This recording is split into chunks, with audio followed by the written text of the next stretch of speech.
Irish and you're passionate about the Irish language and you'd love to be able to speak a little bit of Irish in your day, but you feel like you've got no one to speak Irish to, then I've got some phrases for you. We're going to do one today that you can pop into any conversation, even if you're speaking to somebody in English. Le cúna dé is please God.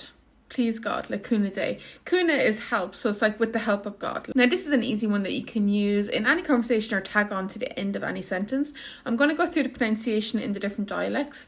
So in Connacht, which is the dialect I speak, it's le cúna, and you don't hear the ending, it's silent. Le cúna dé. Dé there, God, is just like day in English, like D-A-Y, and le cúna, silent ending.